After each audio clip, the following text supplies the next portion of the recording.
Welcome to Stories with Brisco and Bradshaw. I would be Bradshaw, and that would be your Chickasaw native, your Chickasaw Hall of Famer, Oklahoma's favorite son, Mr. Gerald Brisco. And we have got a recurring guest because he is one of our favorite historians and he has written some incredible stuff. One of the books that he wrote, a decided novelty about black history in professional wrestling. Incredible book. Loved every bit of it. But this one, as Mr. Brisco is holding up, Highland Games and Hippodromes. Mr. Ian Douglas is our guest. He's got a new book out. Ian, welcome to the show. Guys, thanks again for having me. You guys are one of my favorite podcasts, one of my favorite shows easily. And so to get a second invite out of the blue, I was floored. Thanks so much. Well, the honor is ours, but I got to ask you, why Scotland? Man, why Scotland? Okay, we'll get right into it. So my father is of Scottish descent. The name Ian Douglas is no accident. But it is a bit of a misnomer because the surname of our Scottish relative wasn't actually Douglas, even though Douglas is still very Scottish. His name was Alistair MacDougall. He was taken prisoner during the Battle of Dunbar in 1650, brought over to the U.S. as an indentured servant to work it off in the Saugus Iron Works outside of Boston for 7 years. And so we come by the Scottish surname and the Scottish descent. Honestly, my father has always been very proud of it. And honestly, the fact that it's a cohesive book, a cohesive narrative is a happy accident. I wanted to see if I could cobble something together around Scottish descent and Scottish history and wrestling that made sense. And lo and behold, I found a more coherent narrative and a more compelling story than I ever imagined, starting with the Highland Games athletes who transitioned into pro wrestling, and then the borderline stranglehold that the Scots, to one extent or another, had on control of the foremost world heavyweight championship of the era. So it was very interesting to me, and it was very gratifying because I wanted to do something Scottish related one way or another, and it just so happened that I found a very rich story in the process. I absolutely love the title of your book there, Highland Games, because we were all, back in a few years back on TV, we had the Highland Games on here, but it just showed a bunch of guys throwing timbers around and stuff like that. But you really get into it, and the Hippodrome. Kind of explain how that title came about, if you would. In. There's absolutely. So the Highland Games comes out because it all starts with Donald Dinny, who was the preeminent Highland Games athletes. And when you think of these guys, um, back in the day, I mean, now we give dimensions like 6'1", 215, 220, and you think a well-rounded athlete, you're not thinking about a giant. But back then, those were some pretty monstrous muscular proportions.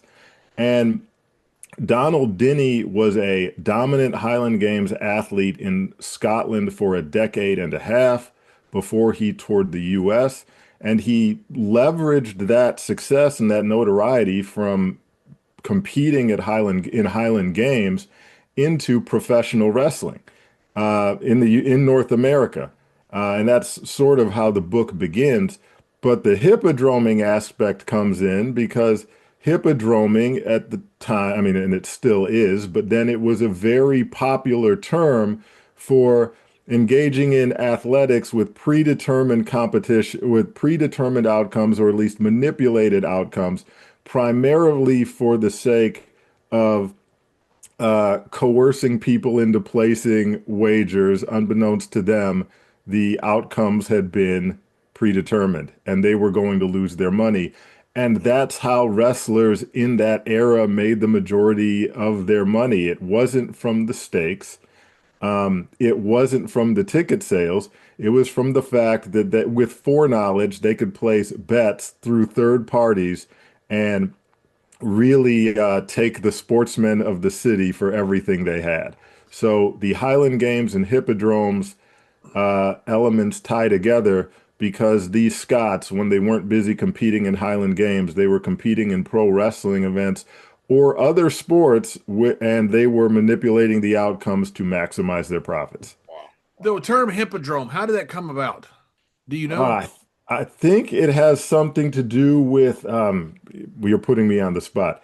It has to do with, I think, the hippodrome I think it's either ancient Rome or Greece, where you had So the sport. Colosseum was a work too. Yes.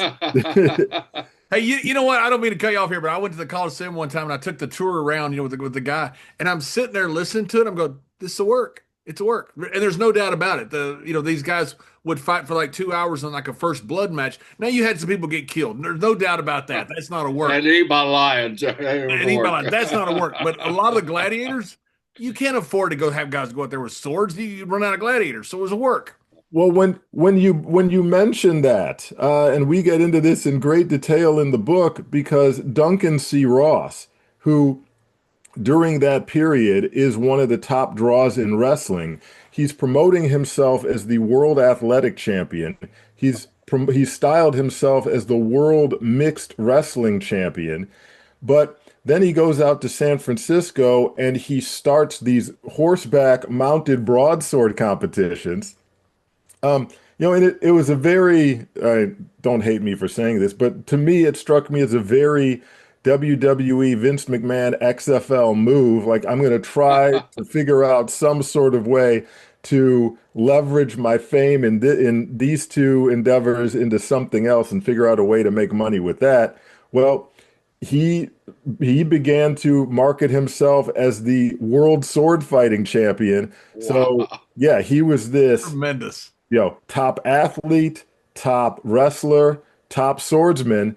And I mean, unfortunately for him, he was already in the hot seat with respect to whether or not what he was doing was authentic.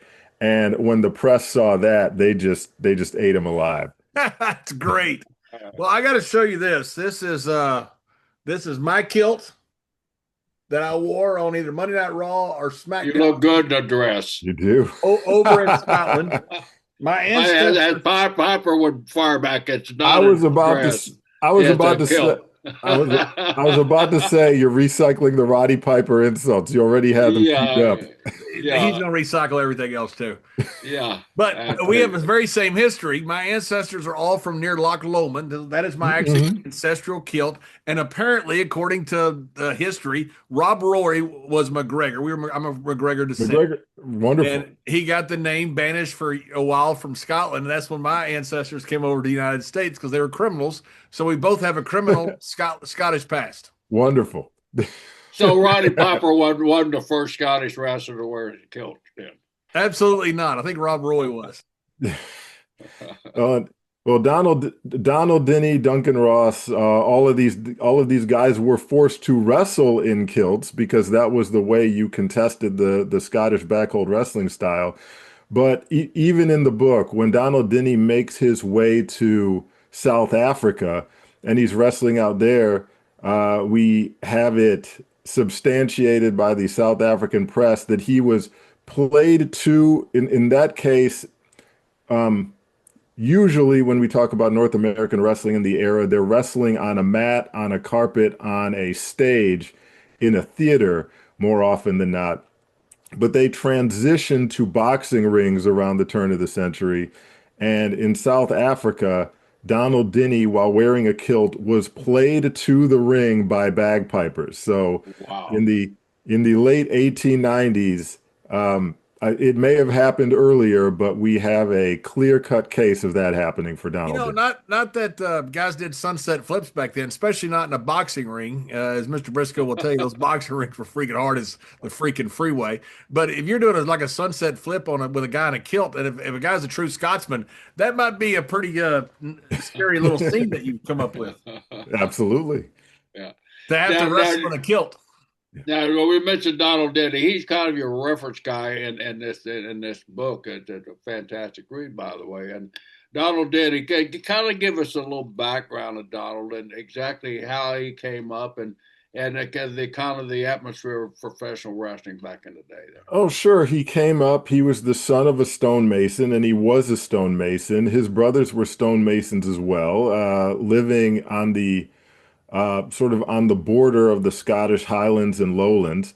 And he was the first person seemingly to understand when Highland Games started awarding very handsome prizes to the winners of every competition, whether it was the hurling events, the leaping events, the sprinting events, or even the dancing events, or who was sharpest dressed in their kilt.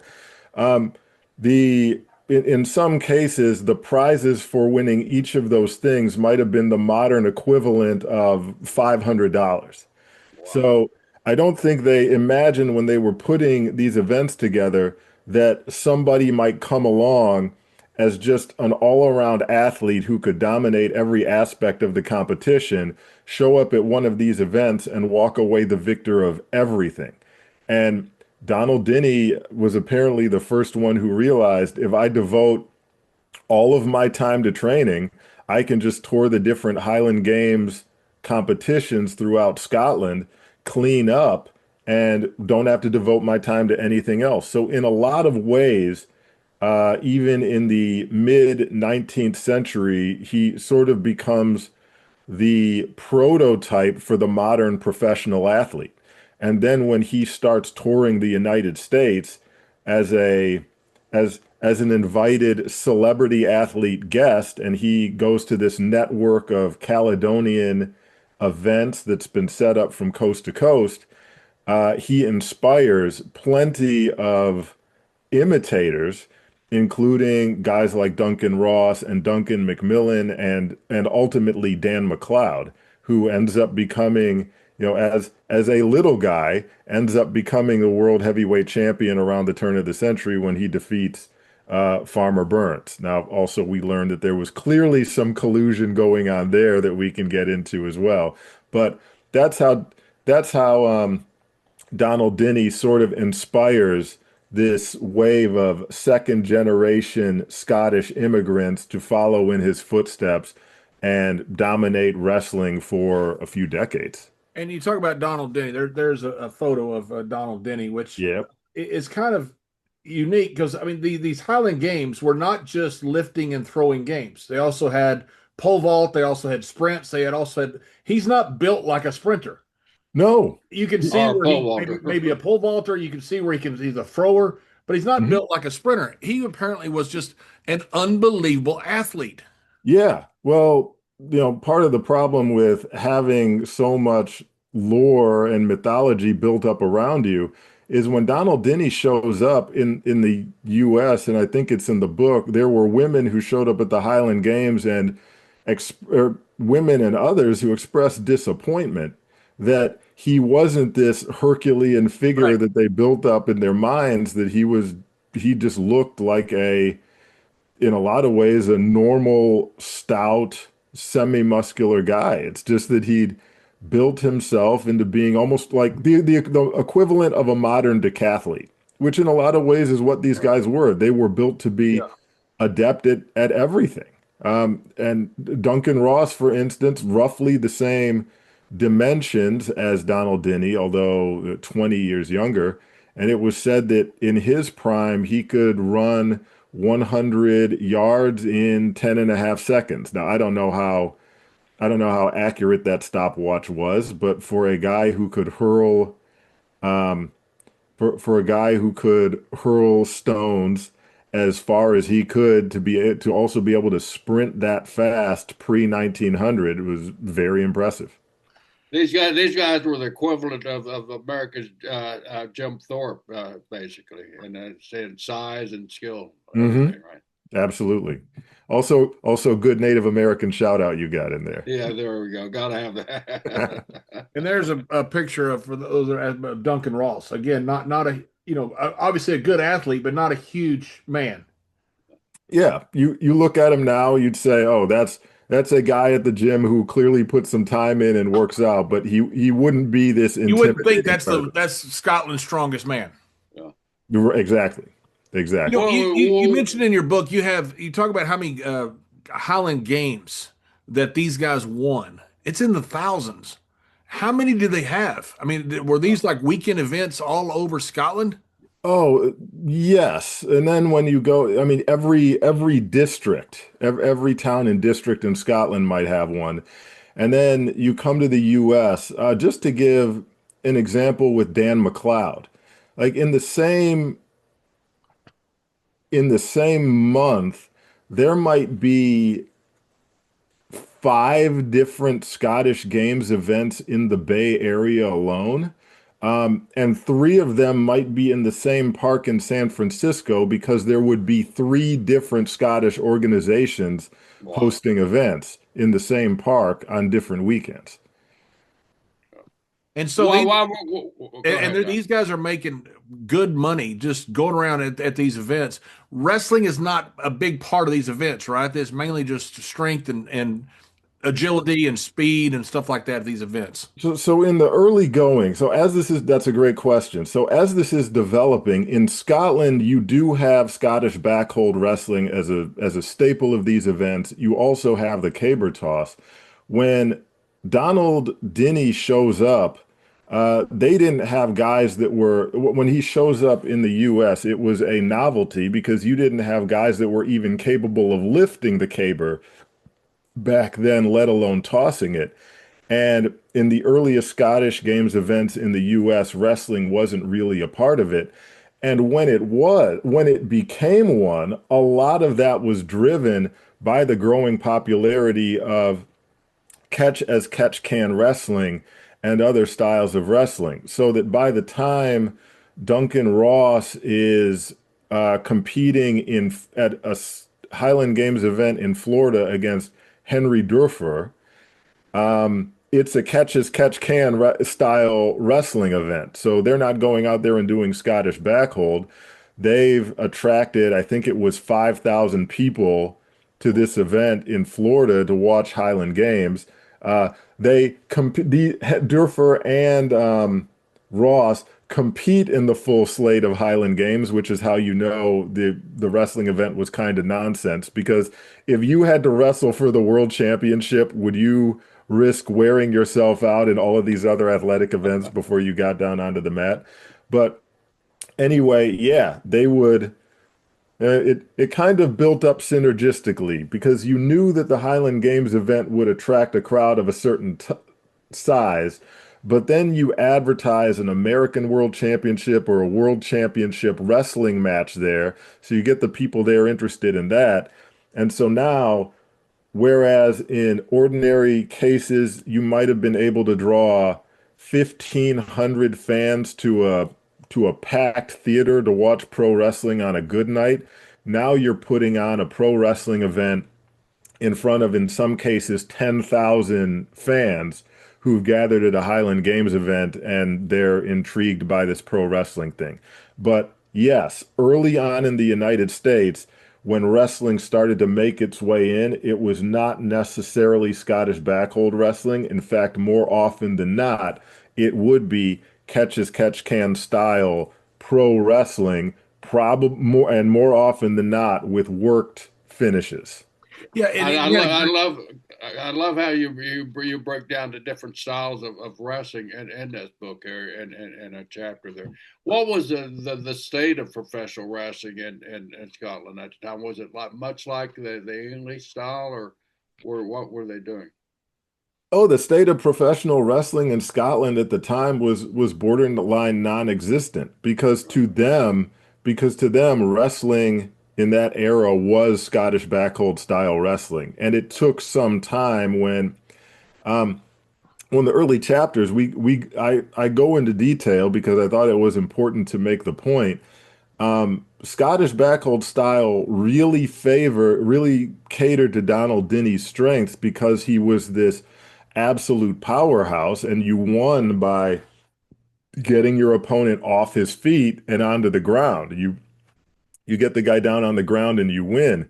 But when Donald Dinnie ventured slightly south to northern England, and he's a special guest at some of these events that require you to actually master your opponent on the ground, he lacks those skills, and he's finding himself getting overmatched and pinned by men that he outweighs by 50, 60, 70 pounds. He didn't have those skills, which is also how you know that some of his North American, his prowess at catch can wrestling in North America was again manipulated.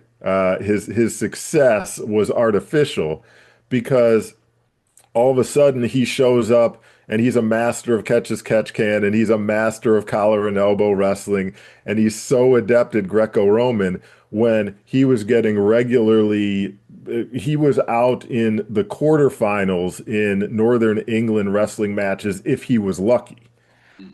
If he was lucky enough to make it to the quarters, he was out then. And you mentioned one, it's a great work because you had the Scottish Games in one of the events in America. And then I believe it was William Muldoon that he wrestled at the end of it, who was a Yep. Greco-Roman guy. Yeah. So he wins the Scottish Games. Well, I think he wins all of the events, and then he loses to Muldoon. But the explanation is, well, I was wrestling a style I was not accustomed to. Yeah. Oh yeah.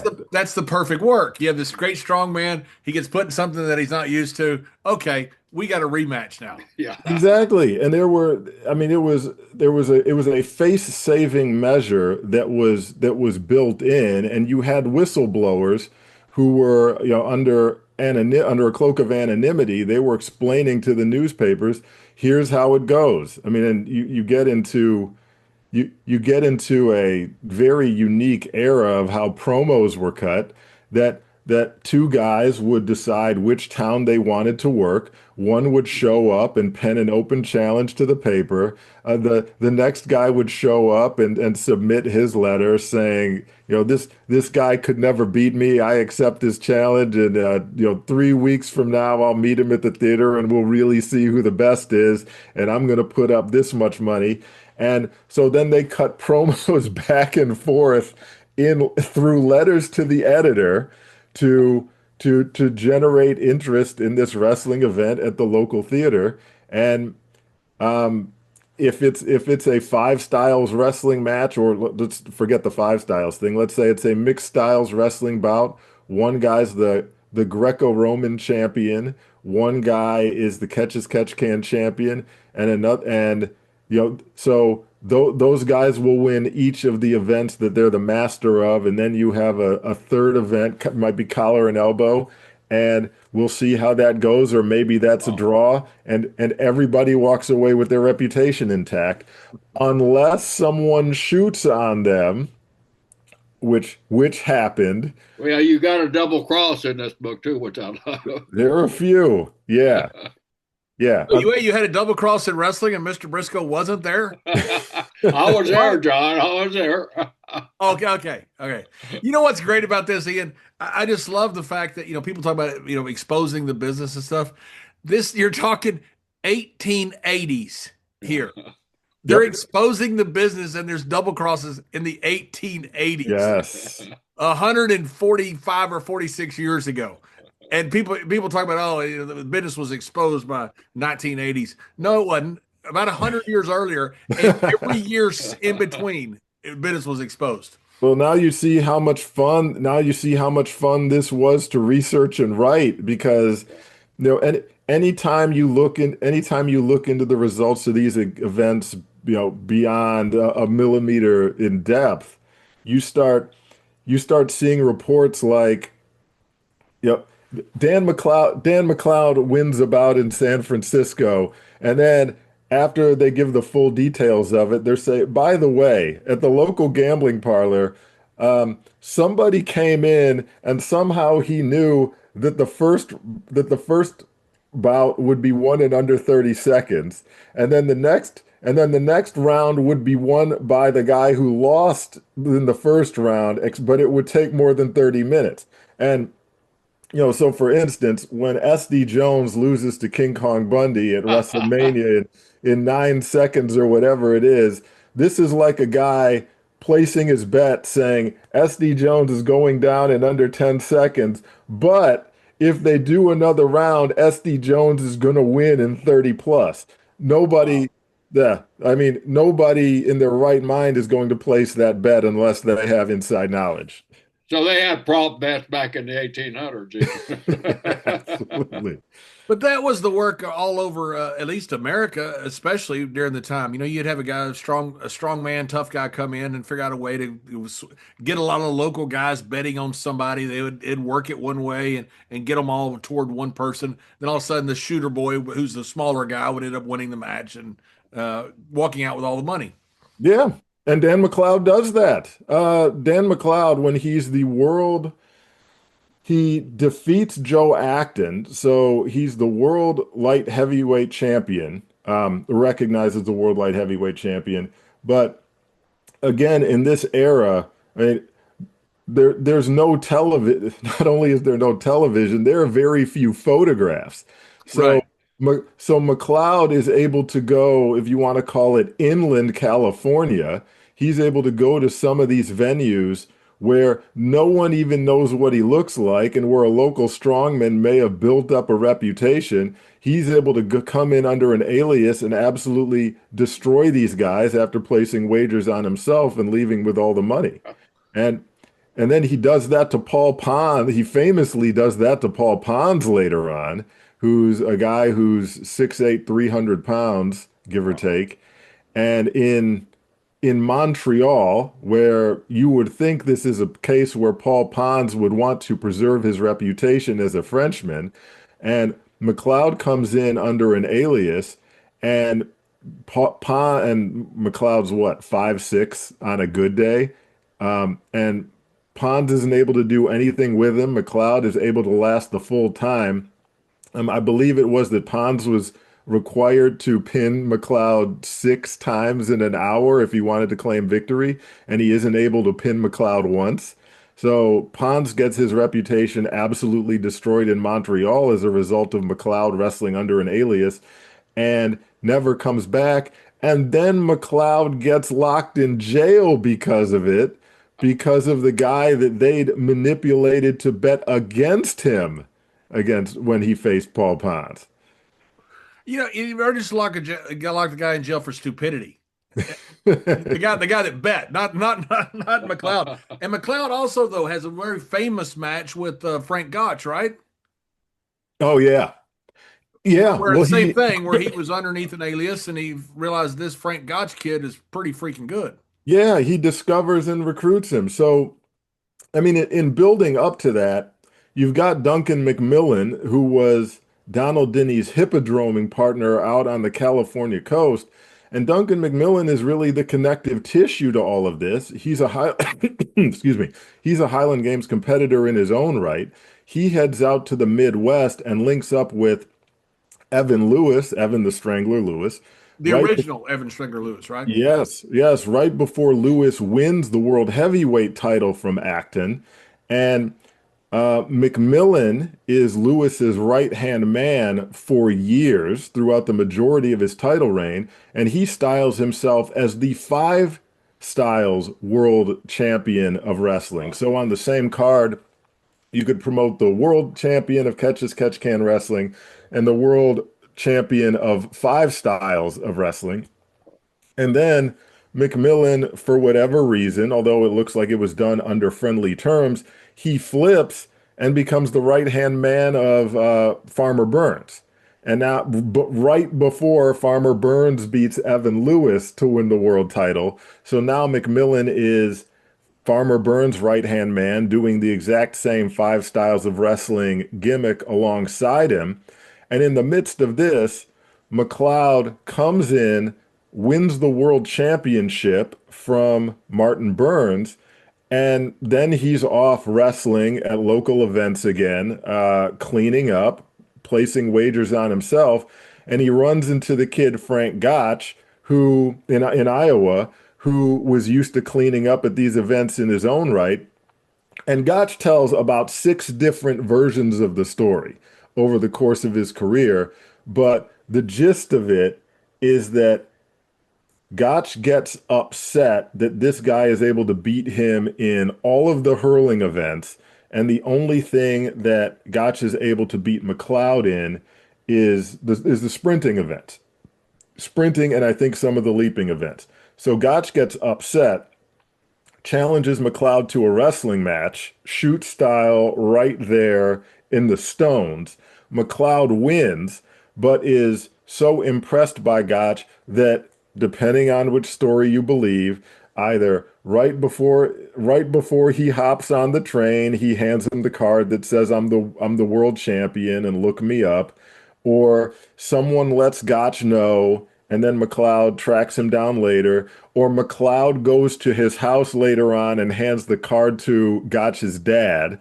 But one way or another, McLeod gets a hold of Gotch and then brings Gotch under the wing of Duncan McMillan and Farmer Burns.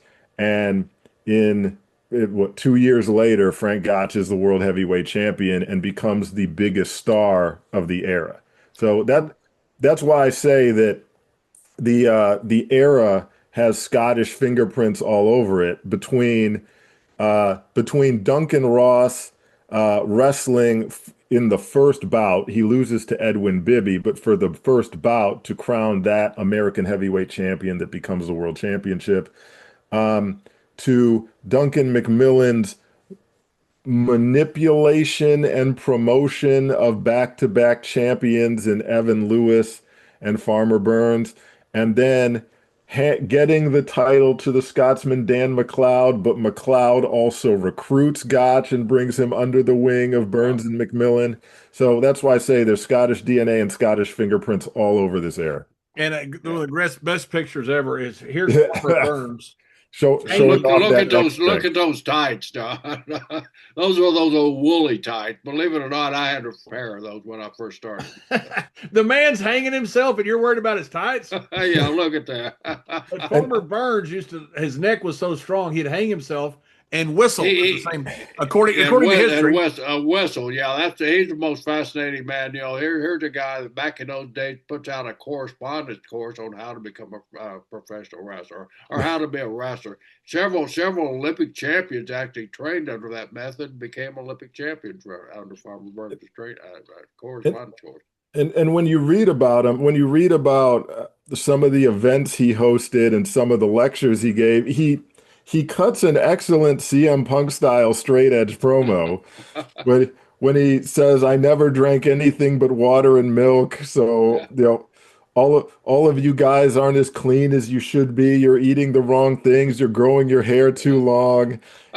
You're living off your old man. You're wasting your time going to college, and you need to get in the gym and be more like me. I mean, it's classic stuff, and he's doing this in the 1890s.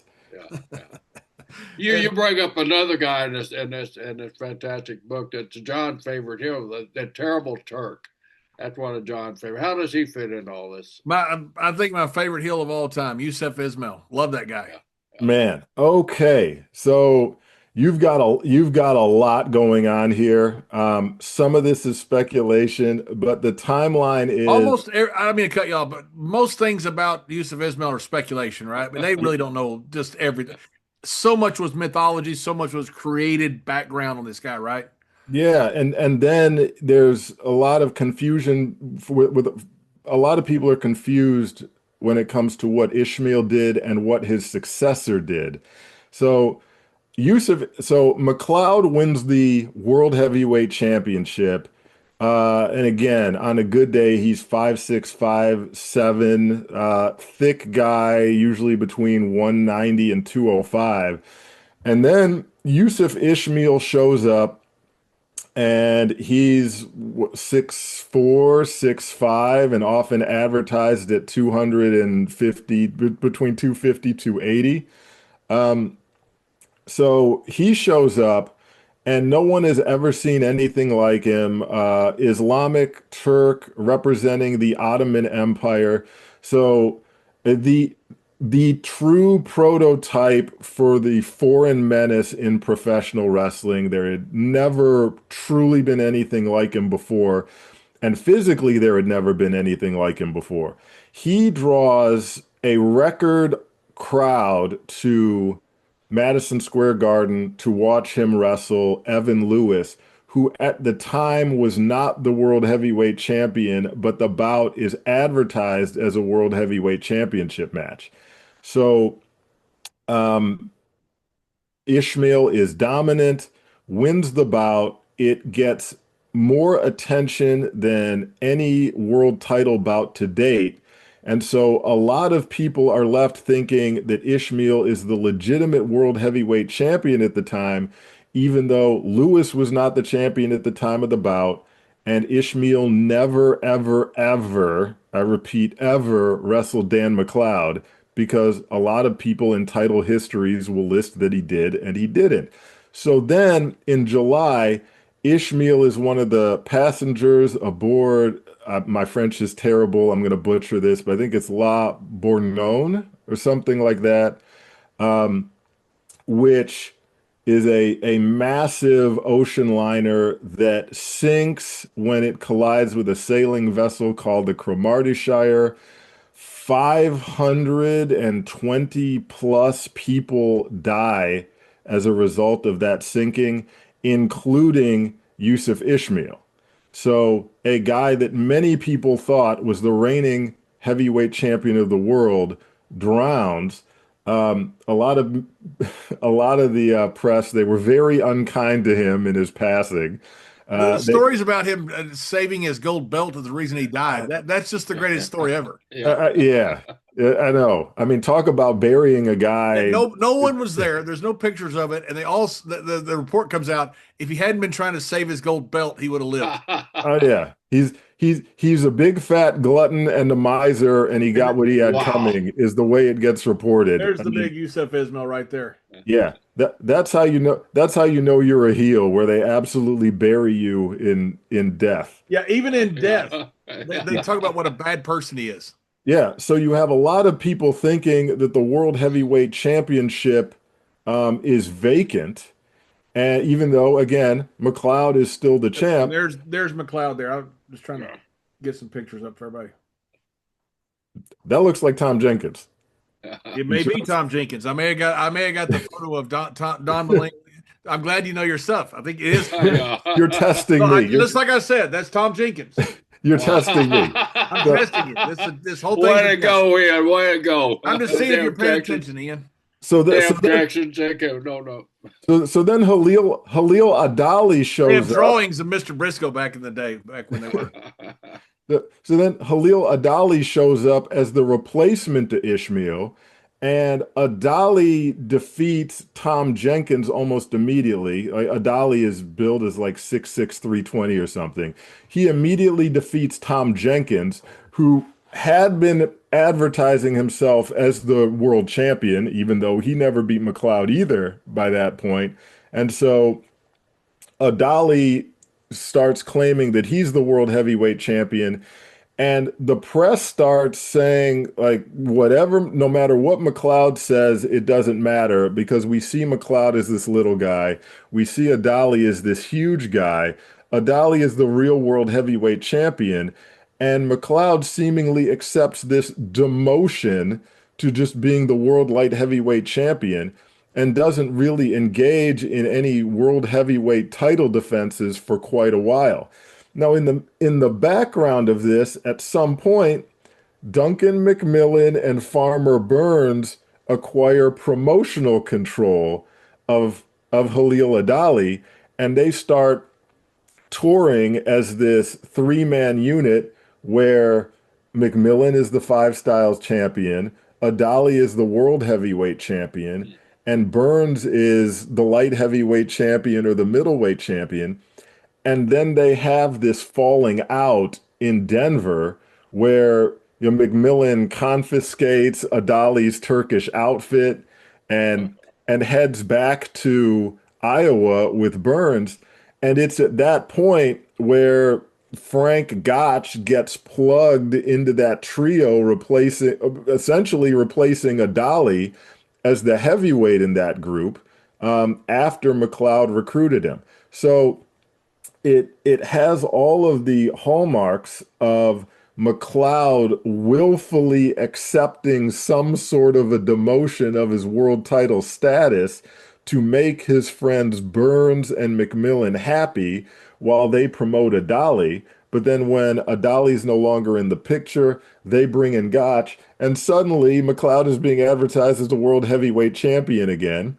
Uh, Goes on to lose to Jenkins, regains the title under the first really questionable finish in world title history because Jenkins claims that he had blood poisoning or something like that, and they throw the towel in. McLeod gets the belt back. Then Jenkins wins it again. Then Gotch defeats Jenkins. And I made a point of mentioning that from the time Evan Lewis wins this world title to the time Tom Jenkins loses it to Gotch, you had almost 17 uninterrupted years of Celtic dominance. Evan Lewis, son of Welsh immigrants, Farmer Burns, son of Irish immigrants, Dan MacLeod, son of Scottish immigrants, and Tom Jenkins, the son of Welsh immigrants. So again, you have a 17-year reign of Celts sort of hidden in plain sight. Yep. And so when the emergence of Frank Gotch, now this was he's probably by far the biggest that to come along at the time. The match with Tom Jenkins was considered one of the first big world championship matches in history, right? Hmm. Yes, absolutely. And Adili and Yusuf Ismail, I mean, those guys were drawing massive crowds, right? And to let people know, they were having riots. I mean, Yes, absolute riots. lynch the Turk. Lynch That's the right, the Turk. terrible Turk. It's a I mean, Turk. these guys Wow. were incredible heels Oh yeah, you in a could world that was not used to it. you could make the argument that they were the first true foreign heels. I mean, Matsada Sorikichi emerges before this as a Japanese wrestler, and he introduces this style that they call Japanese wrestling style that seems to be a mixture of sumo and just a lot of headbutting. But it's seen as this harmless novelty, and Sorikichi is this fan favorite. He's not considered a threat by any means, but the Ottoman Turks, they played on the fact that the Ottoman Empire was perceived as being a persistent threat to the Western world and is for centuries, and Islam is this strange religion as perceived by the West, especially at the time. And I mean, I'm not going to get into some of the reports that, women complaining that Adali is uttering loud prayers to Allah through hotel, and they can hear him through the hotel walls, and they're complaining. There were a lot of reports like that. Wow. But it started. I mean, it's the very easiest thing in the world is rivalries. Like Hmm. Texas, Oklahoma, Michigan, Ohio State, Alabama, Georgia. Auburn, But Alabama, Auburn. Sorry, go ahead. Alabama, Auburn, absolutely, especially if you're Charles Barkley. Barkley, Yes. but the xenophobic rivalries are just easy. You had an easy enemy in the Ottoman Empire, and so you had a natural heel with it. I mean, it's just something that's been done in wrestling. This was just the first to be done, right? Oh yeah, well this had more of a visceral hatred to it. Now they'd already figured out how to stoke the flames of uh ethnic if not hatred, then you could certainly foment some discontent around it. I mean, Donald Dinny in Australia is putting on just plain athletic events with no wrestling involved, and the Scots and the Irish are quarreling with each other in the middle of that, especially when they think Donald Dinny is using unfair measurements to favor himself. I mean, go figure. The guy's a competitor and he's also the judge. What do you think's going to happen? Yeah, early. But I mean, Duncan Ross, he didn't get in trouble, but he certainly caused a riot in Milwaukee when one of his sword fighting partners, instead of casting him as an Irishman, which he usually did, instead he cast him as a German. And so all of the German immigrants took umbrage to Ross's perceived cheating, and so of course they rioted. So yeah, you had people who really leaned heavily into their European immigrant ethnic identities back then. It just so happened that this Turkish identity was something that everybody could rally against, and that was one of the reasons why the Turks were such excellent heel draws back then. Yeah, and he was a special guy. What it Mhm. sounds like. I mean, he wasn't just the guy that was looked the part and played the part. I mean, Very much legitimate. he knew how to be a heel. He was legitimate. That's right. He was very legit. Right. We don't know how much because there was one story that he was a dock worker in France and never even had been to Turkey. You have no idea the real background of this guy. It's all there's so much smoke and mirrors with this guy. It's I just that's why I just love the Yusuf Ismail. Well, yeah, and the replacement Turks that they brought in, because Adali wasn't the only one.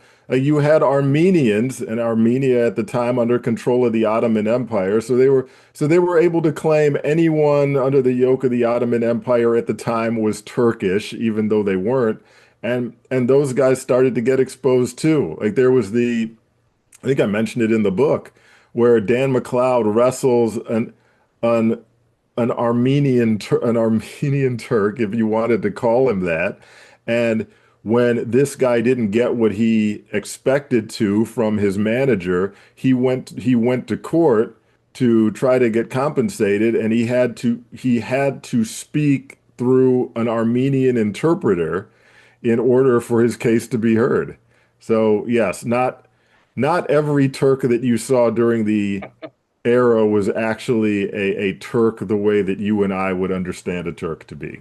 Oh, quit it! Sort Are of you like, telling? sort of Are you like the post-war Japanese guys that were a lot of or wires. even some of these Native Americans? I I mean, was sure- about to Yeah, mention exactly. surely all the Strongbow. Native Americans were true Native Americans. I would think, aren't they, Mr. Briscoe? Oh yeah, yeah. There was one Italian guy that was a true Native American. Well, Thanks, there, John. Thanks, John. I thought bring it up. It's for the show. I know it's for the show. Hey, let me ask you there's about a the. great Jack Briscoe, Jay Strongbow story that Mike Rotunda told me that I won't bring up now, but Gerald knows what I'm talking about. Yeah, yeah. John, I don't know if John does, but it's a great story. So let me ask you about What, the Denny stones. yeah. Yeah. Donald Denny. These stones were the ones, and it took over 100 years before somebody equaled this feat of strength, which is quite amazing because when you look at Donald Denny, again, like you say, he was not a giant. He was 6'1", 205, 215, whatever it was, but apparently a ridiculously strong guy, kind of like a Danny Hodge. But it took 100 years for somebody to match this feat of strength. Yeah. Well, I mean, not many. I mean, I think we're talking about the equivalent of a 700 or 800 pound deadlift or squat. You didn't have many people back then And capable. you're You don't have walking many with them. people now capable of lifting that. No kidding. And you're walking with them. You're walking with them Yeah. across a bridge, right? Yeah. And that Almost. was the whole thing was the Denny Stones, and Right. they had this. A lot of these guys back in the era, they had something about them that was just different. Like Yusuf Ismail was obviously this healed xenophobic Turk that everybody hated, big guy, but Mhm. a lot of the baby faces, which was 99% of the wrestlers, because they wanted to be baby faces, They were baby faces to somebody. they Yeah. were baby faces. Somebody were all had some background, and they Yeah. either in carnivals or strength contest or like the Highland Games. Absolutely. Everybody had something authentic about them, or they were able to make some sort of a claim. Again, that's why guys like Ross, and again, Ross did have some military experience, which is why he probably gravitated so quickly to doing mounted horseback stuff. But he may not have been the best wrestler, but he was certainly a world-class athlete. And I mean, that's part of what makes this so interesting because when I think of somebody like Dan Severn during his NWA title reign, and one day he's wrestling in a high school gym as the NWA champion, and the very next night he's fighting for real, Right. and then he's going right back to wrestling. In a lot of cases, that's exactly what these guys are doing. They're doing legitimate athletic events, wowing everybody with feats of strength, the likes of which they'd never seen before. And it's sort of like because I see it and I can verify with my own eyes that you could run faster than everybody in our town, jump higher than everybody, and throw and hurl a stone further, then I'm more inclined to believe that you could also defeat all comers in a pro wrestling context. And that's how that worked. Now, the thing about um, one of the things about the Turks, I mean, being able, it was not that easy in that era to to get access to the calories to gain that sort of size, at least not in the US. I mean, when you talk about a decided novelty, one of the things that stuck out is most of the guys in the Great Depression era, they were lucky if they weighed 160, 170. It was hard to find a true heavyweight. So to have somebody hop off the boat at 260 plus, all eyes were on them at that point. And one thing these guys did that I think is so compelling because before television, before radio, all you had was your newspapers and word of mouth. These guys would show up in a town and they would show their feats of strength or whatever they were good at, better than everybody else. Hmm. And all of a sudden you'd say, "Oh my God, have you seen this guy?"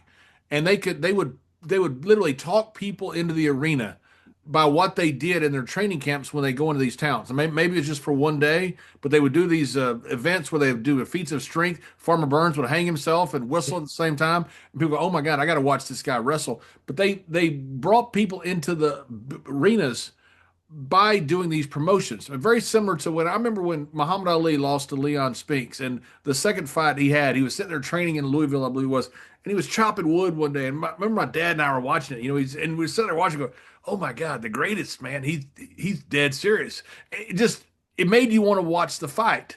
But these guys did the same thing, which to me is kind of a lost art today, the way that they did it then. Yeah. Well, when I think of Braun Strowman like lifting and shoving over the van or whatever it was. I mean, and he's supposed to be the heel. Well, Right. look, the second you show me that you're strong enough to legitimately topple a truck, you're a baby face at that point, as far as I'm concerned, because I've seen a lot of pro wrestling matches. I haven't seen a whole lot of people shove a truck over. And and I mean, and that's what we're talking about. And if you because these guys are going to towns, like they might advertise their athletic showcase in a newspaper, and like, it might be the biggest event to hit that town in some time, and they'd get all of 5,000 people. And they might be used to seeing the local bartender who happened to be a tough guy like throw a stone, but they weren't coming into contact with a whole lot of people who were who were world class in terms of their strength and their athleticism. So when you found somebody who was trained in who guys who were trained in the top gyms of the era, and even as I'm thinking that up, Dan McLeod was trained in the Olympic Club of San Francisco, and his training partner was Jim Corbett. And Jim Corbett is a Gentleman Jim Corbett. yes, gentleman Jim Corbett, who, as the world heavyweight boxing champion, is accompanying McLeod to the mat for some of his pro wrestling events in San Francisco. So McLeod, who worked outcomes aside, the reason he gets into that position where they want to put world titles on him is because he was astounding as a pro wrestler and as an athlete, training alongside a man who was the best fighter in the world at the time. I mean, that's the caliber of athletes that we're talking about. That's one of the reasons I think that this era of wrestlers are just special people. Not only did they have to be good athletes, but they had to be self promoters. They had their own business. They just had to be just fantastic in the mind. These guys had to be so sharp because they had to do everything themselves. They had to make the trains. They had to travel across the country, get off the train, go speak with the press, go down to the local bar and start challenging people, promote the matches. They had to do everything themselves, it seems like. Yeah, and I mean they're the sort of guys. I mean, size aside, because Watts liked his guys big, but they're the kind of guys Bill Watts absolutely would have loved. Right. Because if you challenged any of them at the local bar, they would absolutely destroy you because they were actually world-class wrestlers and they were stronger than anybody else that most of the townsfolk had ever seen. You did not want to mess with them. It just amazes me also the athletic ability these guys have. And when you talk about what Mr. Briscoe is talking about their travel, I mean, they didn't have cell phones. They didn't have the ability to contact people from a train. You know, Hmm. you'd say, okay, where are you? Well, okay, I'm in San Francisco on Saturday. I'm in LA on Monday. I'm in Vegas on Wednesday. You got to get there by train somehow. And when you Hmm. get there, you also got to meet the press, which been set up somehow by phone or something to set Hmm. up or by telegraph set up. And then when you get there, you have to wrestle the match. You have to negotiate your deal. You have to make sure you get your money. Then you got to get on another train and go But straight you to. got to get out of town if you're a heel. That's right. Then you got to get out of town if you're a heel. I mean, it's freaking amazing that these guys they had the bodies they still had and the way they lived. I mean, they lived on trains. Yeah, yes. Sorry, you said they had to get out of town if they're heels. Like, yes, you have the case where McMillan has to get out of town in Montana because a guy perceived that he'd been double crossed and he alerted all of the authorities that McMillan needed to be locked up. And McMillan gets out because he produced a letter from Evan Lewis saying, who was the world champ, saying, I need this guy's help training me for a world title bout in New Orleans. Could you please let him go? And you're not talking about the ordinary guys they're trying to escape. They're trying to escape from lumberjack, roughnecks, all these Yeah, that's right. That's hard ass right. workers. You know? Well, that's the other thing. The average guy of the era, we're talking about farmers and other manual laborers. I'd venture to say that the average guy of the era walking around on the street was in was in better shape and better prepared to lay hands on somebody than the average guy walking around now. So you And I really think have to they be able to were take care of more yourself. inclined to lay hands on somebody back then. Yeah, especially because they were also more And inclined to drink back then on that's average. right. And by the way, Braun Strowman turning over the car, you can stay at heel if the guy's grandmother's underneath the car. That's true. See that you got to think like a heel here. You got to Yes, think, all yes. right, hey, that's squash grandma. Then you're a heel. Who Yeah. who ran wrestling back then? And I say who ran wrestling. You look like in the 20s in the Goldust Trio, Strangler Lewis. A lot of these guys, it was run by a certain kind of type cabal, for lack of a better term, but not officially because you had several competing different groups. Was there a group? Was it Farmer Burns, or was it a group of people that tended to run national wrestling back then, or was there anything even significantly of any structure? I think you kind of see that beginning to take shape during that era. I mean, and it would have been more regional. Like for instance, Duncan Ross is able to, by virtue of the fact that he generated such a reputation for himself, and he moves into Cleveland and sets up shop, and he's training everybody. Um, he's representing what were believed to be world-class boxers as their agent. Um, and he sort of pieces together his own wrestling territory from Rochester and Buffalo down into Cleveland and sort of up into Detroit. So it's safe to say that he controlled wrestling in that region of the country at the time, and he promoted himself as the champion.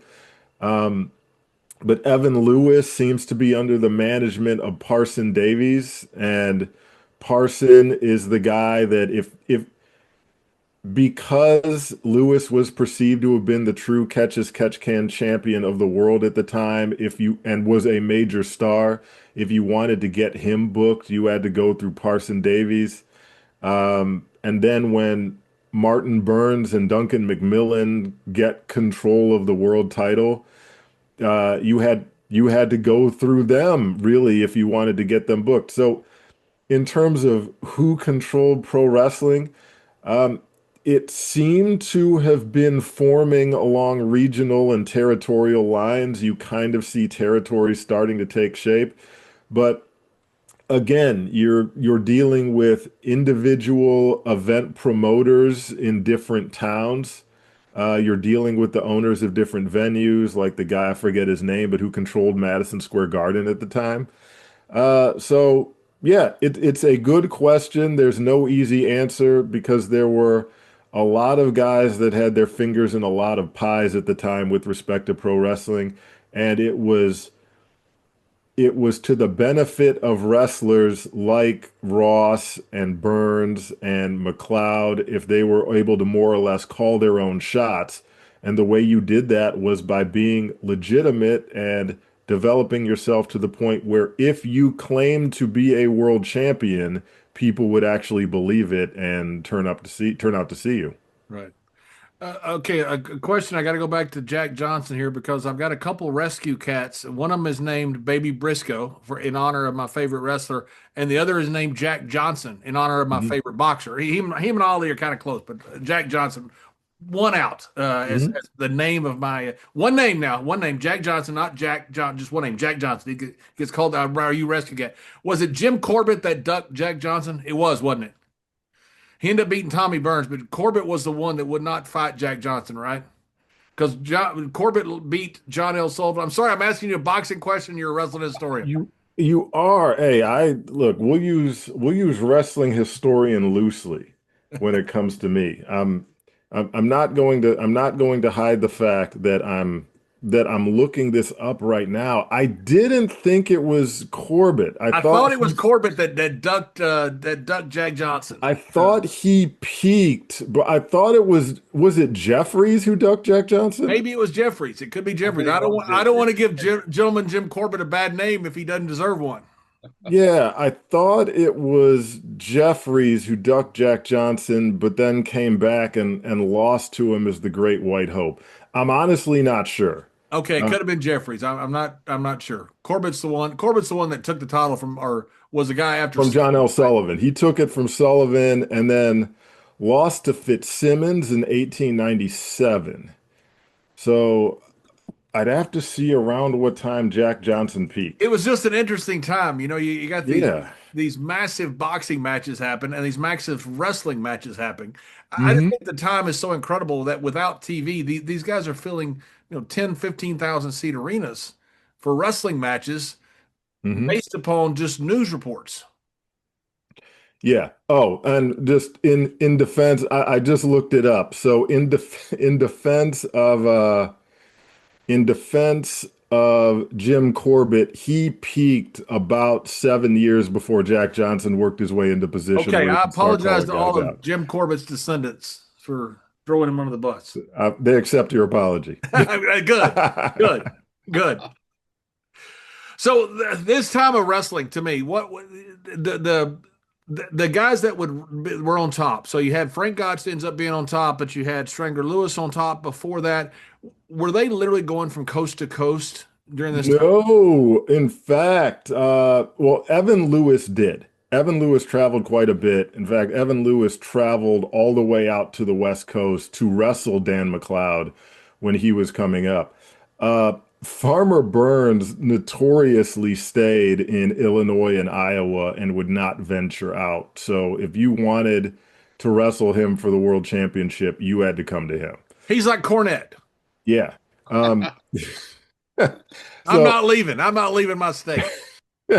don't hey, I don't want Jim Cornette cursing me out. So I don't either. Me and Mr. I don't Briscoe either. like Jimmy, so we only tease in good natured fun.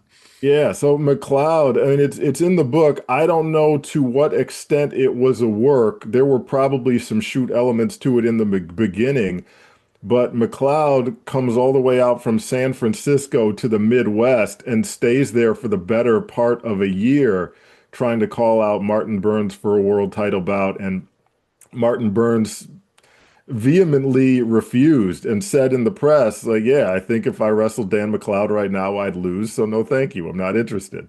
And so So McLeod has to go back to San Francisco and say to the press, "Hey, I was out there for a year. I couldn't get Farmer Burns to wrestle me."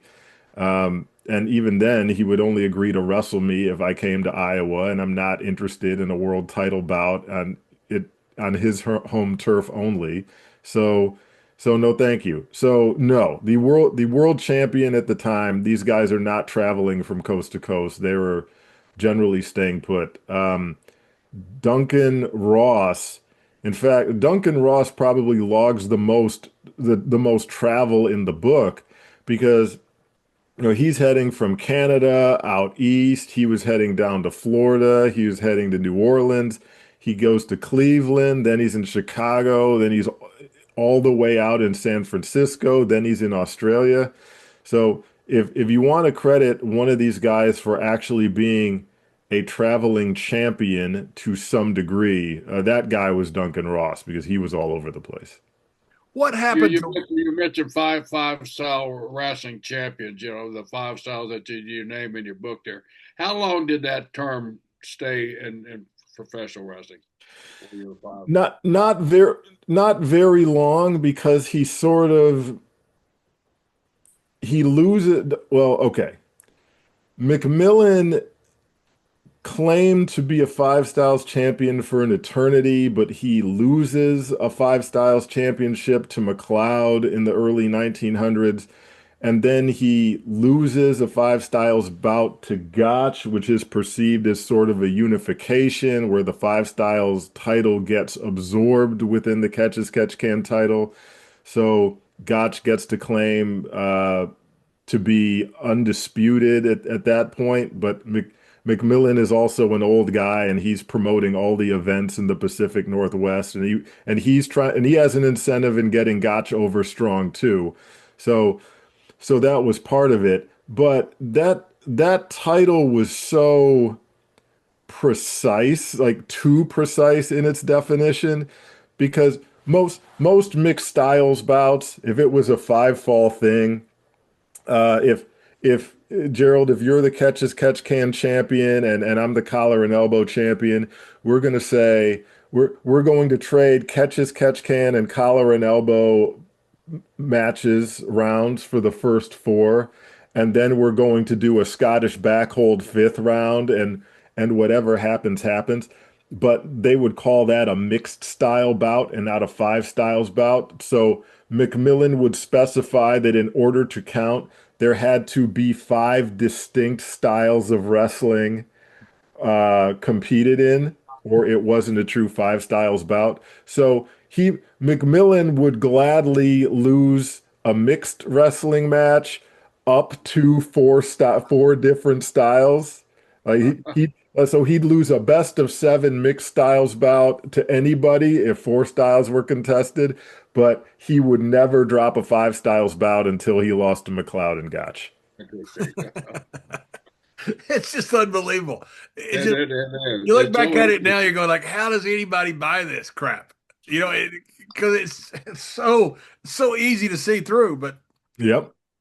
but Got to protect the gimmick at again, all costs. but again, they don't have the advantage like we do of knowing what happened in from Detroit to Chicago to Pittsburgh to different cities. They only know what happened in their city. So Yeah, except in some cases, word leaks out. And that's what happens with it's early in the book. I think it's like 1882 or 1883 probably with Ross and Dufour, where Ross is beating Dufour in Georgia and Florida at the Highland Games events. And so they go to New Orleans where a guy with a French name like Dufour is far more likely to be over. And this is clearly Ross's opportunity to return the favor that the Defer paid him to get Defer over with a French crowd in New Orleans so that he can be a top draw. And and the newspapers are like, well, wait a second. These guys claim to have never wrestled each other, but we received word that they've been traveling together through the Southeast and wrestling at all these events. And so they cover for it by Defer saying, no, that was some other guy who was wrestling under my name. And that falls on Ross being the charlatan he is, trying to sully my good name by beating a fake Henry Dufour. And I can't wait to get him on the mat now, because now I'm going to show him what the real Henry Dufour is all about. A terrific pro wrestling answer. Yeah. Exactly.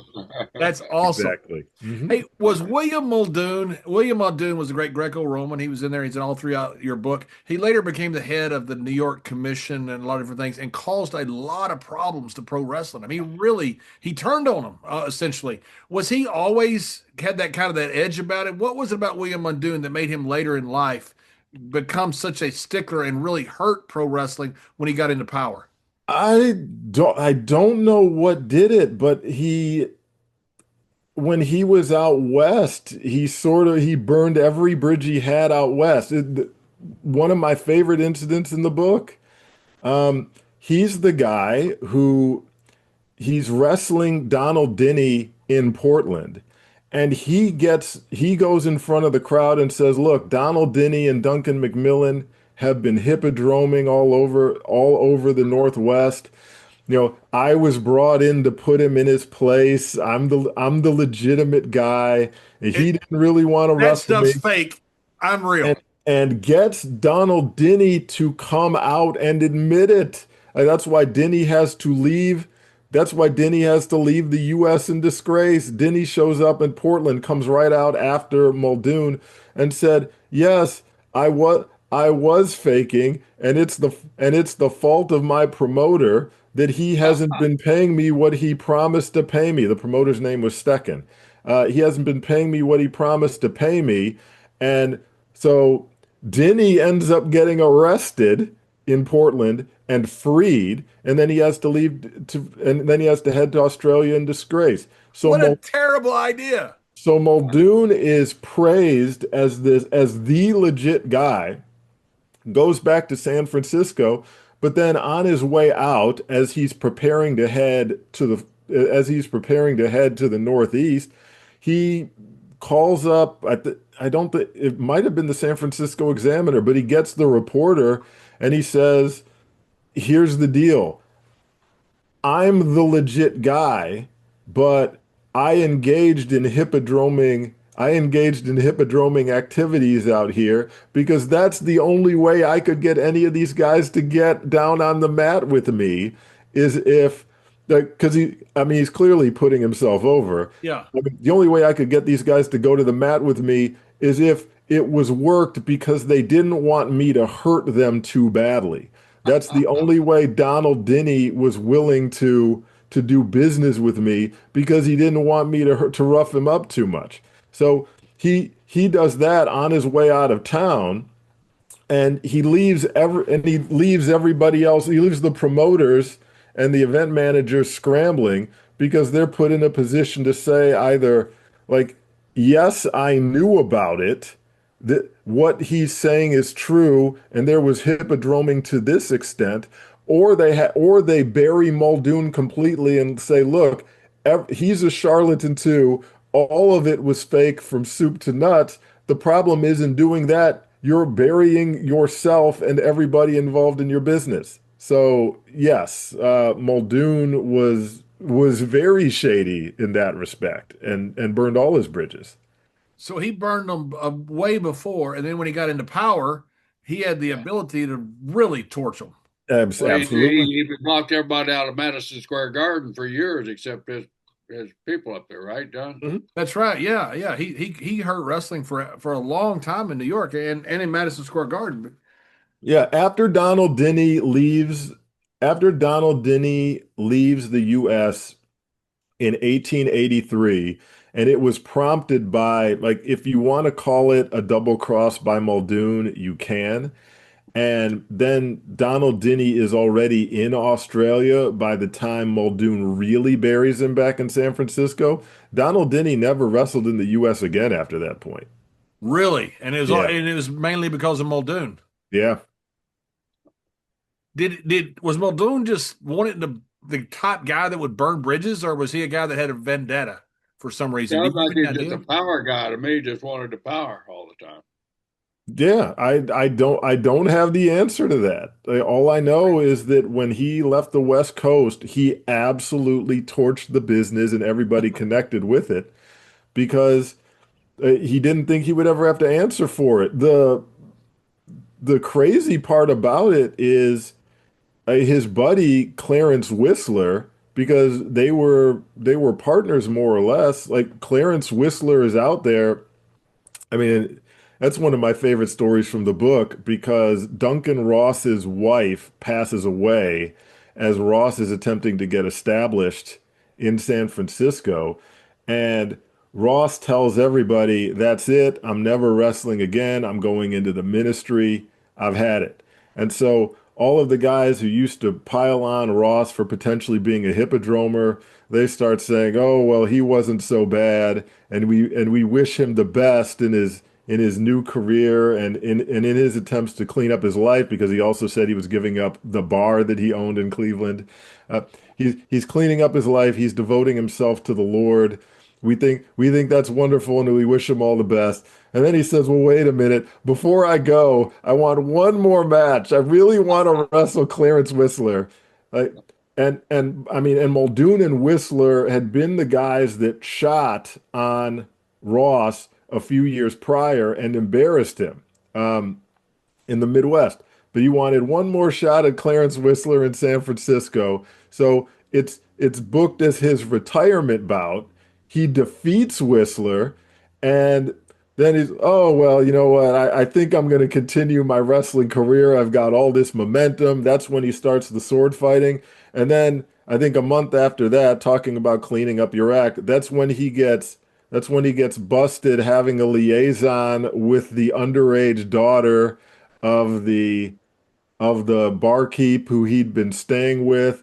And then when they're attempting to put her in a home, I hate the term, but as they're attempting to put her in a home for ruined girls, Right.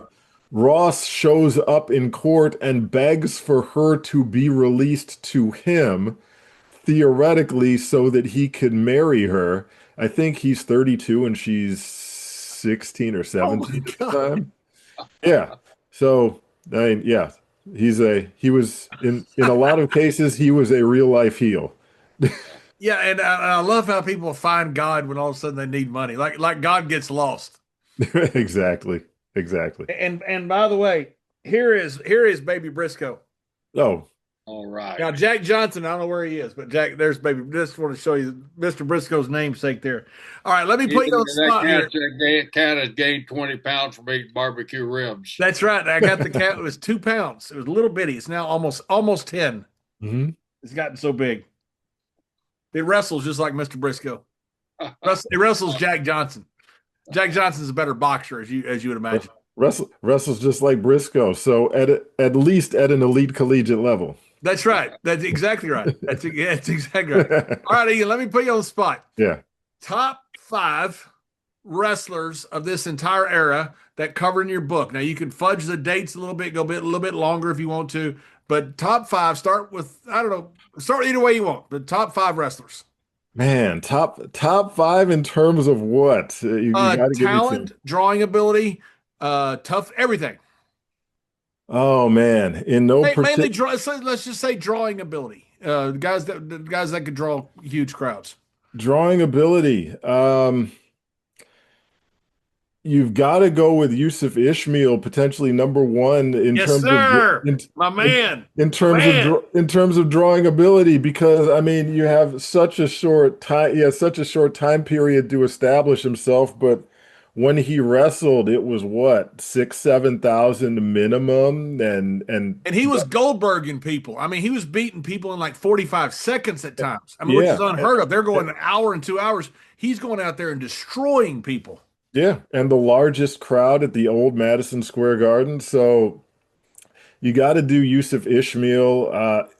I'm not going to give the same credit to Halil Adali because Adali Adali's just taking advantage of the Yusuf Ishmael mystique and riding that for another year and a half after the originator passed away tragically.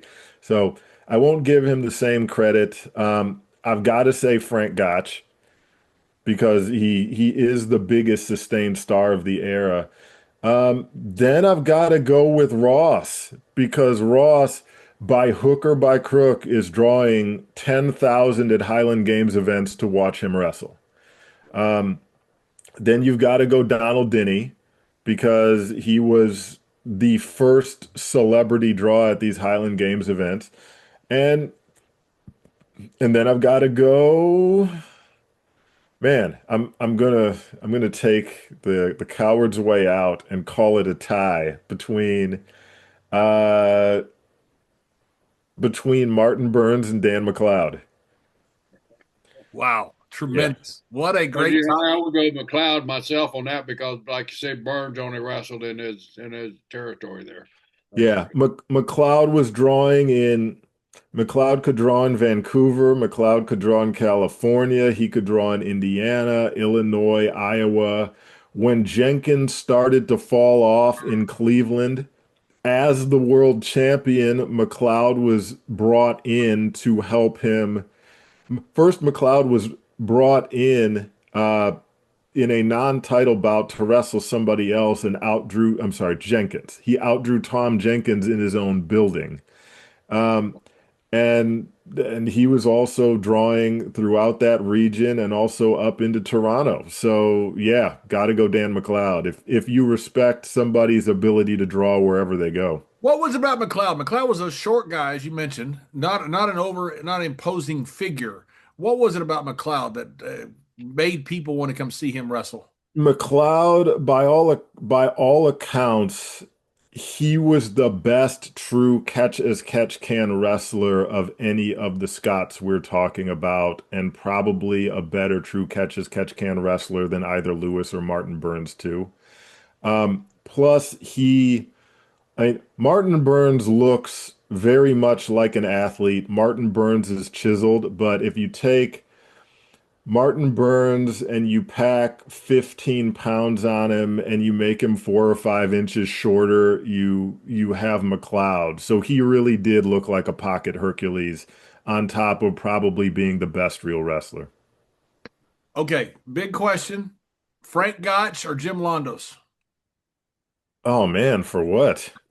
No, for overall draw, you got to draw a crowd.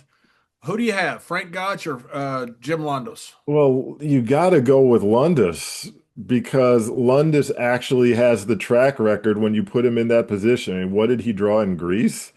Oh my God, somewhere around 100,000. I'm not Yeah, exactly yeah, sure, but around 100, around 100,000 people. yeah, I'll go with that guy. Yeah, that guy was pretty good. Yeah. That's two pretty good choices. Again, you're not like saying one's great and one sucks. You're saying one's great and one might be greater. Yeah, look, I'll go with the proven commodity. I don't have to speculate. The guy who drew Well, 100,000 people, probably I guess the greatest draw of all time, right? Jim Londos. in some ways, yeah, you can make that argument easily. So your book, Highland Games and Hippodromes, what was the main thing that you learned from it? Man, the main thing I learned from it, as much as we like to trumpet the legitimacy of pre-20th century pro wrestling, you could probably, once you delve into it, you could probably say it was 50% legitimate at best. It was a, it was a cabal of guys who were doing much like pro wrestlers have always done. They were doing what they could to maximize their profitability during what was likely to be a very short career. Whether it was 2 years, 5 years, 10 years, you didn't have many guys who were going 15. They were trying to make as much money as they could in that short period of time. And part and parcel to that, I learned how much of the wrestling it was less about it being a spectator sport and more about manipulating the gambling communities in all of these towns to try to maximize your profits. So they had to either have people that were hooked up with them in these cities, towns, or they had to carry them with them that went in Yeah. this because they were the infrastructure that would go in there and surreptitiously go into the gambling markets and make money, right? Yes, but another takeaway from this, and this was, I mean, this was a huge discovery for me. The Colonel McLaughlin and Duncan Ross bout when they were doing their series in Cleveland and Detroit. Ross is in control in Cleveland, and McLaughlin is the top draw in Detroit, far and away. And Ross and McLaughlin are wrestling in Cleveland, and Ross wins. And in Detroit, they're reporting on how all of the gambling houses in Detroit are taking action on the fights, and they're getting the reports via telegraph. And I don't know to what extent that extended throughout the network, say into Buffalo and Rochester and elsewhere. But you think about how easy it would be for someone like McLaughlin that, yeah, he loses in Cleveland. So he can have somebody placing bets for him in Cleveland. He can have someone taking bets for him roughly 200 miles away in Detroit. They didn't have to place bets exclusively in the towns they were wrestling in, because if it was a big enough event, you would have action taken on the results elsewhere, and folks would gamble on it. And that Some of became the the first long line betting going on there. yeah, and that became one of the knocks on Tom Jenkins later on, because he was so dominant in Cleveland that folks stopped showing up to his matches because it was a foregone conclusion that he would win. So there's the spectator audience, but the papers reported that they would still get calls and messages throughout the night asking how quickly he defeated his opponents. And a lot of those messages were probably coming from the gambling community, because they may not have been taking action on whether or not Jenkins won, but they were taking action on how quickly he defeated his opponents and how many falls. So, Yeah, they're, yes. they're taking the over under, which that's the Mhm, which that's the easiest. 100 years ago, Oh John. my mhm, God, that's great. You mhm. That mentioned is something too great. that I find interesting. The length of careers. I mean, nowadays, we start when you're in their 20s. Some guys they go all the way up into the 50s. That didn't happen back then. These guys' length of careers were pretty short, weren't they? Yeah. And I include in the book where Duncan Ross is running down what happened to all of his peers and contemporaries, and most of them fell on hard times and very quickly. And this is Ross by the time he's, I think, 36 years old, and most of the guys he's talking about were in their early 30s. So the careers were spanning, say, from 24 to 30, 32. And at that point, they were done and they were looking for a farm to retire to. And that's an interesting dynamic that's changed in wrestling. When I first started, and certainly when Mr. Briscoe was wrestling at his prime, we didn't have good contacts because we were wrestling all the time. These guys now are not wrestling near as much. Good for them; they're making a lot more money, but they're also making contacts that we Mhm. we didn't make because we're just simply working every night. These guys are working all over the country. All they have is local promoters. They're not going to go to work for them. They don't have a J.P. Morgan or any type of endorsements that they can go into afterwards because all they've Mhm. done is wrestle. So Right.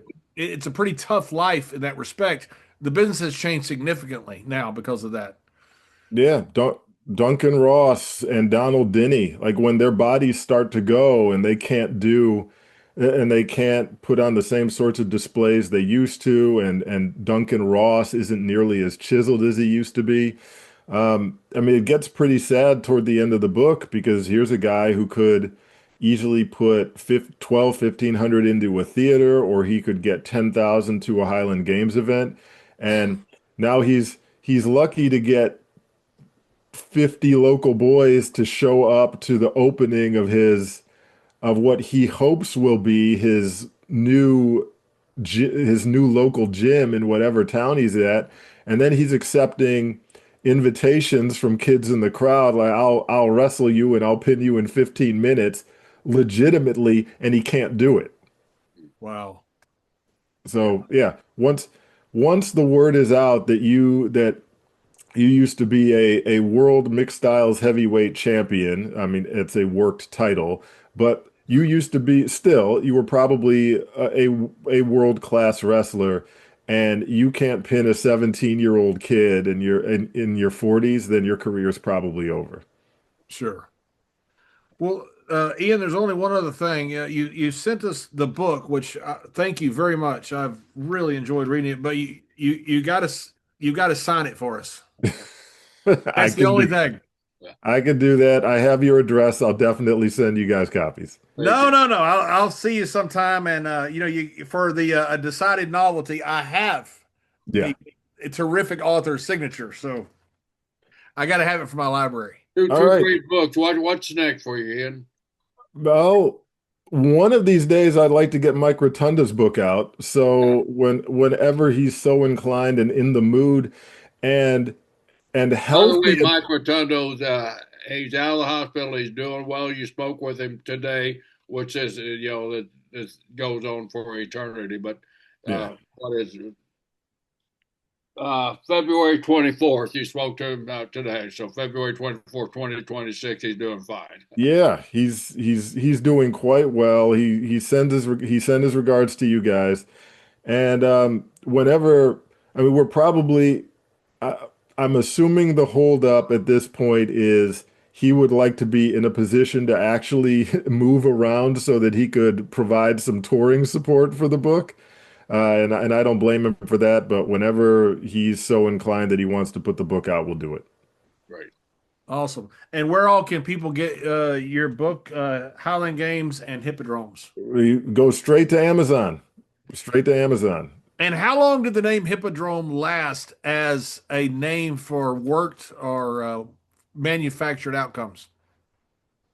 I don't know precisely when, but the for a decided novelty in the Gentleman Jack and Rough Rufus books, we when we get into the careers of Illa Vincent and those guys, so Chicago during the teens, I'm not finding I'm not finding Hippodrome in use at that point.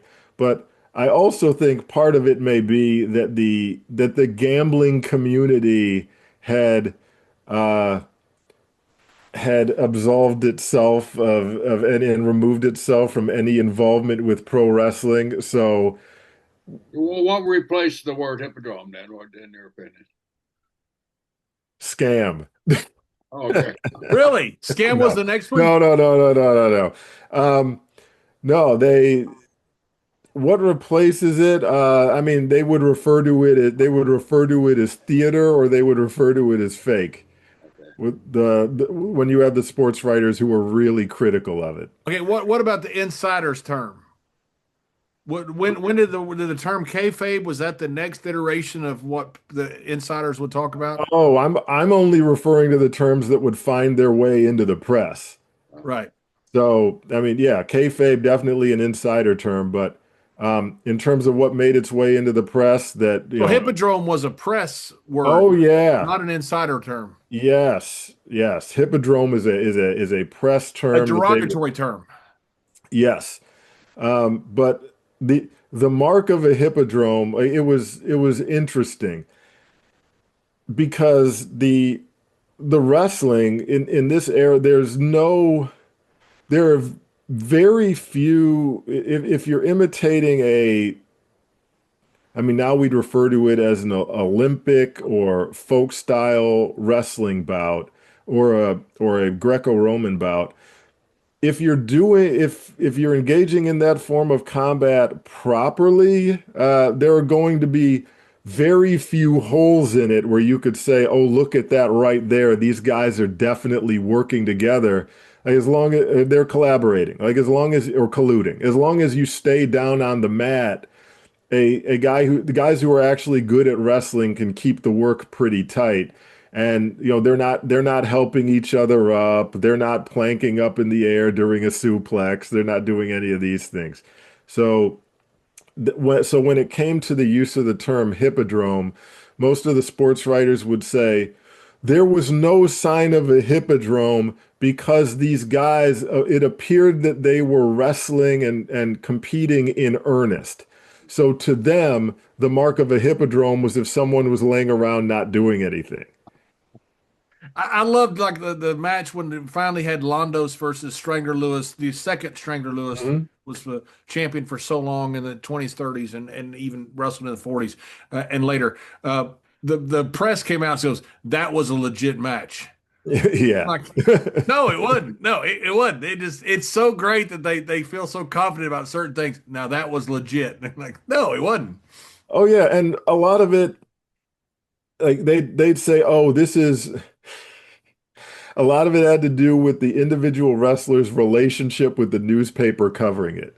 Um, because I think it was a Duncan Ross bout where one in Philadelphia where he got absolutely shredded for particip by one publication for participating and it was a clear hippodrome in the eyes of the reporter from that publication. And then a rival publication came forth and said, "Oh no, it definitely wasn't a hippodrome, not because it didn't have the appearance of one, but because we know the guy Ross was competing with, and he would never stoop to a level to do such a thing." Love it. Tremendous. Absolutely tremendous. Well, Ian, we want to thank you. You're a new father. Congratulations. We took a ton of your time, so we're greatly appreciative of that. But That's okay. My wife will make me pay for it, so it's they fine. always do. Yeah, they do. But thank you, Ian, for thank you for joining us. Thank you so much for Thank having me you very again, much, guys. my Thank you. friend.